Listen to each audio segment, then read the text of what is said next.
आप सबको तो नहीं, बट कुछ लोगों को मेरी वीडियो का जरूर इंतजार होगा कि कब ये बोलेंगी।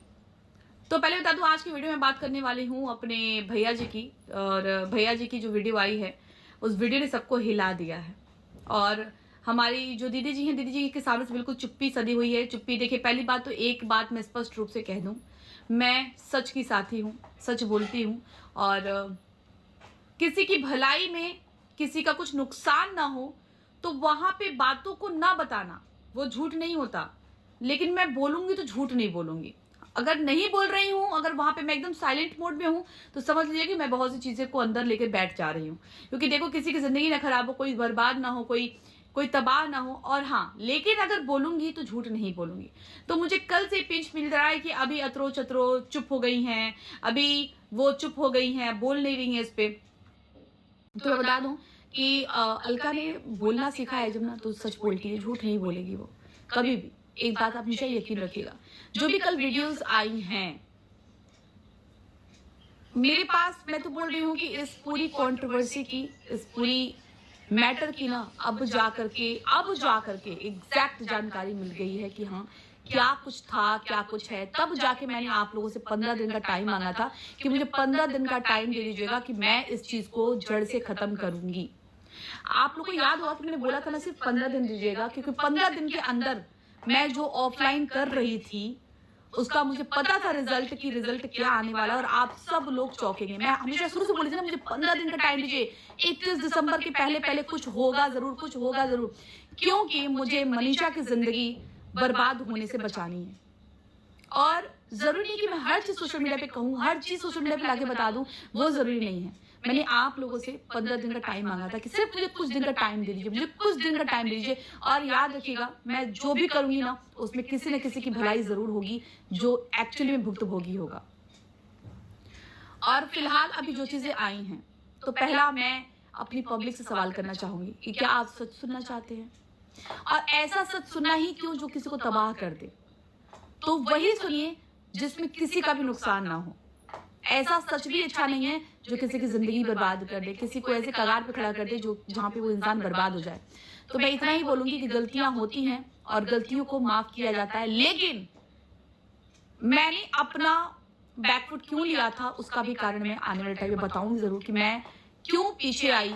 क्योंकि मैंने ना ऐसे टाइम पे साथ देना चाहा था जहां पे सभी लोग एक अलग रास्ते पे चल रहे थे, और वहां पे ना वो इंसान गलत, तो मैं क्या ही बोलूं, मैं उसके बारे में तो मैं बात नहीं करूंगी गलत या सही। लेकिन हाँ, सब लोग अगर एक ही आवाज उठाएंगे तो इंसान कहाँ जाएगा, सिर्फ इसलिए।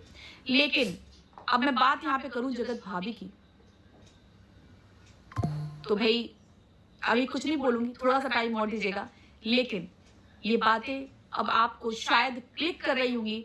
मैं 15 दिन का टाइम इसलिए मांग रही थी क्योंकि 15 दिन के अंदर मैं कुछ चीजें ऐसी ऑफलाइन कर रही थी ना, जिसका रिजल्ट मुझे पता था कि इस तरीके से आएगा। लेकिन मैं बता दूं, आप लोग जगत भैया को गलत कह रहे हैं ना, जगत भैया को गलत मत कहिए, जगत भैया गलत मत कहिए। मैं जगत भैया को गलत इसलिए नहीं कह रही हूं ना, क्योंकि वो इंसान मजबूर है, और किसी से मजबूर नहीं है, इंसान से भी मजबूर नहीं है, वो अपने दिल से मजबूर है। आप लोग को लगता है ना, आप लोग क्वेश्चन मार्क होगा कि ये जो भी कुछ हो रहा है वो क्यों हो रहा है, किस लिए हो रहा है। देखिए, अगर हम जगत दीदी की बात करेंगे तो जगत दीदी भी अपनी लाइफ में आगे बढ़ रही थी, अपनी लाइफ में आगे बढ़ रही थी। सब कुछ जो गलतियां हुई, उस गलतियों को भूल करके, उस गलतियों को वो करके वो आगे बढ़ रही थी। और इस बात को तो मैं अभी भी अपनी ही बात पे हूँ कि उसमें जो धमकियां थी बहुत ज्यादा थी, बात करो नहीं तो ये कर देंगे, बात करो नहीं तो, वो तो था। और इस सब का कहते हैं ना कि किसके ऊपर असर पड़ा, हमारी भाभी पे पड़ा।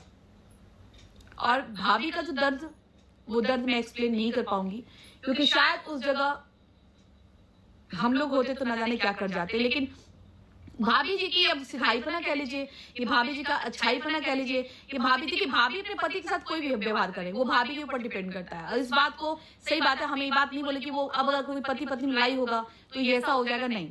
भाभी जी अपने पति के साथ क्या व्यवहार करती है उनका पर्सनल मैटर था। लेकिन भाभी जी ने जितना बर्दाश्त कर लिया है ना, शायद कोई पत्नी नहीं कर पाएगी, क्योंकि एकदम बिल्कुल नई नई शादी, कोई ऐसी बात नहीं जहाँ पे हाँ कुछ ऑप्शन भी आया ऐसा कुछ भी करने का। लेकिन जिस तरीके से भाभी जी के साथ हुआ है, भाभी जी की जो बातें मैंने जानी है ना, मुझे बहुत रात पिघलानी हुई थी और इसलिए मैं उस दिन लाइव में रोई थी। और मैं क्यों बार बार कह रही थी कि सचिन बहुत अच्छा है, एक्चुअली में सचिन बहुत अच्छा है। वो ये जो कहानी बना रहा ना, आप लोग के मन में अब सवाल निशान हो रहे होंगे कि ये कहानी क्यों बनाया है इसने। सचिन दिल का बहुत अच्छा इंसान है, इसलिए उसने कहानियां बनाई हैं। अगर आप लोग मेरे मुंह से जानना चाहते हो ना कि ये कहानी क्या है, जो बताया भैया ने गलत है कि सही है, तो इस पे मैं कोई टिप्पणी नहीं करूंगी। बस इतना बोलूंगी कि सचिन सच में बहुत अच्छा इंसान है। अगर बात करें कि माँ की परवरिश की ना, तो ठीक है, गलती हो गई, इसमें हर बात चीज में माँ बाप को कोई क्या ही दोष दे। माँ बाप हर समय हाथ थोड़ी पकड़े हुए, पैर थोड़ी पकड़े, जब तक उनको शिक्षा न दिए थे, वो कहीं ना कहीं शिक्षा ही है जो आज ये कर रहा है, अपने आप को बदनाम। लेकिन इस सब के पीछे, सॉरी जिस चीज के लिए आजकल हमें बाबा नोटिफिकेशन आ रहा, वही कॉल आ गई थी, इंटरनेशनल कॉल आई थी मेरे पास, जहां पे बोला जा रहा था कि आपकी फोन सर्विस को रोक दिया जाएगा, 2 घंटे के बाद बंद कर दिया जाएगा। तो इस पर ऐसे कॉल को एंटरटेन ना करें, तुरंत कट कर दें। तो जो हमारी भाभी जी के साथ जो भी हुआ और जो भी भैया जी कर रहे हैं, वो भैया जी का कहीं ना कहीं एक संस्कार भाई गलत हुआ, जिसको हम लोग भी बोलते हैं। लेकिन भैया जी अभी जो भी कुछ कर रहे हैं ना, वो बहुत मजबूरी में कर रहे हैं। एक होती है गलती, तो जी गलती तो भैया जी से हुई, एक गलती होती जो दीदी जी से गलती हुई, लेकिन उस गलती को तब अपराध नहीं बनता ना जब उसको दोबारा ना दोहराया जाए, और दोबारा दोहराने के बाद वो अपराध बन जाता है, तो वो गलती नहीं रह जाती। लेकिन यहाँ पे सबसे ज्यादा अगर भुक्तभोगी बनी है ना, तो मनीषा बनी है, माँ बाप बने हैं, बहन बनी है, फैमिली बनी है, सबकी, दोनों की फैमिली प्रताड़ित हुई हैं। अब बात करते हैं कि इस सारे कंट्रोवर्सी को जो फेक बताया जा रहा है, तो इस कंट्रोवर्सी के पीछे कितने लोग को झूठे साबित करने की कोशिश की गई है। पहले तो खुद की बहन, खुद की माँ, खुद की पत्नी, खुद का भाई, क्रिएटर फ्रेंड्स, सब लोग झूठे हो गए। मैं तो बहुत लास्ट में इस मैटर में आई हूं, और आई हूं 8 नवंबर को। उसके बाद तो मैं भी झूठी हो गई। फिर कोई बात नहीं, झूठा साबित होना वो नहीं है, किसी की अच्छाई हो जाए झूठा, लेकिन इसके बाद गारंटी है कि ये गलती दोबारा नहीं होगी। इस गलती के बाद, इस कन्फेशन के बाद कि ये सब कुछ फेक ड्रामा था, मनीषा को वही प्यार मिल पाएगा। मनीषा का इस कंट्रोवर्सी से प्यार से क्या रिलेशन था? जो एक पत्नी का हक होता है, वो पत्नी का हक क्यों नहीं मिला? कुछ बातों की तो मैं भी गवाह हूं ना यार। भगवान के घर जाना है, उस भगवान के घर जाना है, और हमेशा ये सब दुनिया की ढकोसलेबाजी नहीं चलती है।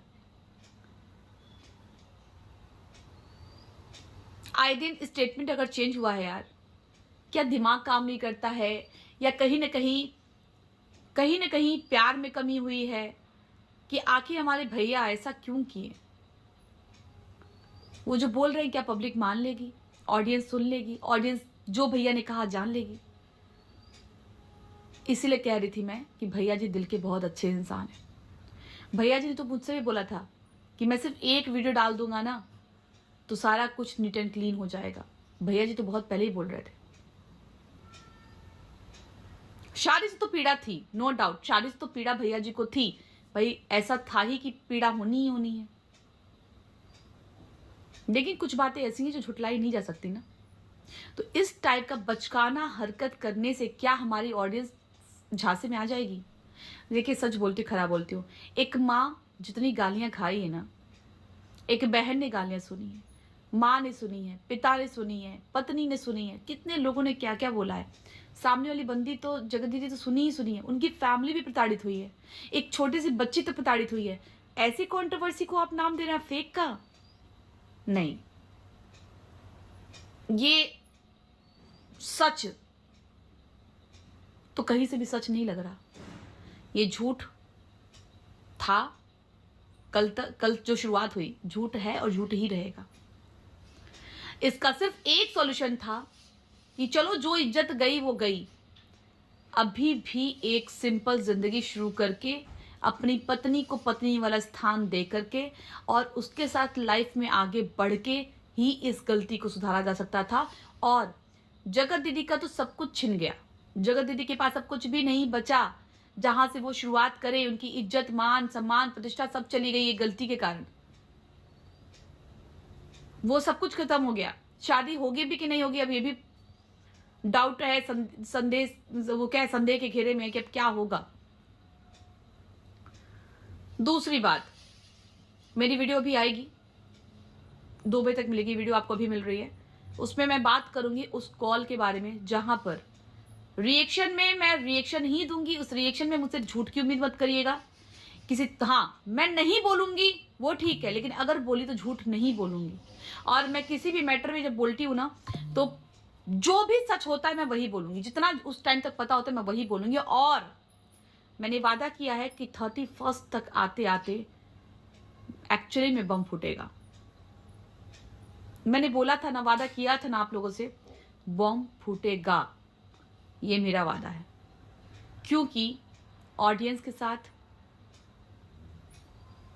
बहुत तरीके से यार चीट किया गया है।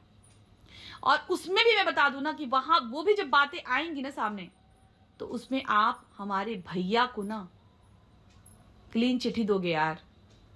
वो बंदा अपना भी इज्जत खोया है, और उसने क्या क्या खोया है ना, आपको आने वाले टाइम में पता चलेगा। और इसलिए मैं ना जगत भैया की रिस्पेक्ट इसलिए कर रही हूं। अभी वो एक गलती किया, लेकिन उस गलती में ना बहुत वो मजा हुआ है। वो लाख अपने आप को गलत कह ले, मैं झूठा हूं, मैं गलत हूं, मैंने सब किया, लेकिन मैं बोलती हूँ एक गलती के अलावा जगत भैया की कोई गलती नहीं है।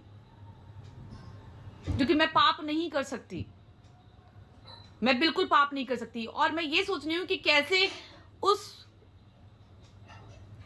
व्यक्ति ने थोड़ी गलती की, किसी को सहारा दिया, उस सहारे को कब प्यार में तब्दील कर दिया गया, किस तरीके से दोनों ने अपने आप को कंट्रोल नहीं किया इस मामले में। लेकिन इस सारी बातों को ना मैं दोनों को बोलूंगी, आप मुझे चैलेंज कर देना, मुझे चैलेंज कर देना, मैं प्रूफ करूंगी। और जब मैं प्रूफ करूंगी ना, तो यहाँ ऑडियंस में बैठी एक भी जनता उस बात को झुठला नहीं पाएगी। क्योंकि आज मुझे बहुत ही गिल्ट फील होता है मनीषा के लिए, कि मनीषा ने लिटरली बहुत सहा है, और वो हंसती रही, वो रिश्ते निभाती रही, वो सब चीजें करती रही। ये बहुत शॉकिंग है। मैंने कहा था 31 के आते आते बॉम्ब फूटेगा, तो बॉम्ब फूटेगा। बताऊंगी आपको, इसमें थोड़ा धीरज रखिएगा। और कल ये मैटर एंड होगा, क्योंकि यहां पे एंड नहीं किया गया है, यहां पे शुरुआत कर दी गई है झूठ बोल करके कि सब कुछ फेक था, सब कुछ ड्रामा था। क्योंकि एक्चुअली में जगत भाभी को भी नहीं पता था इस रिश्ते का, बस वो शक के घेरे में ही थी। वो तो छठ के बाद से वो उनको शक जो है ना वो यकीन में तब्दील होने लगा। तब तक वो दीदी ही थी भैया के लिए, और भैया के लिए दीदी थी, दीदी के लिए भैया थे। एक्चुअली में तो क्लीन तरीके से कहते एक शक का होना, एक कहते हैं ना कि संदेहालंकार, नारी बिच्चे सारी है कि सारी बिच्चे नारी है, नारी की ही सारी है कि सारी की ही नारी है। तो यहाँ संदेहा अलंकार इसी को कहते हैं उदाहरण के रूप में। तो वो संदेहा अलंकार उनके ऊपर फिर बैठता है कि वो तो संदेह में थी, है कि नहीं है, नहीं है कि है कि नहीं है, नहीं है कि है। लेकिन उसके बाद पुष्टि तो बाद में हुई है। चलिए, वीडियो को लाइक कीजिएगा, शेयर कीजिए, सब्सक्राइब कीजिएगा। आती हूँ नेक्स्ट वीडियो के साथ, उस कॉल के साथ जो लाइव में 3 से 4 सेकंड के लिए आया था आवाज कि मैं पैनल पे आ गई हूँ, उसके बारे में बात होगी। अलका झूठ बोलती नहीं है, और अगर ना बोले तो समझ देना कि बहुत कुछ गड़बड़ है, अगर बोलेगी तो सच बोलेगी।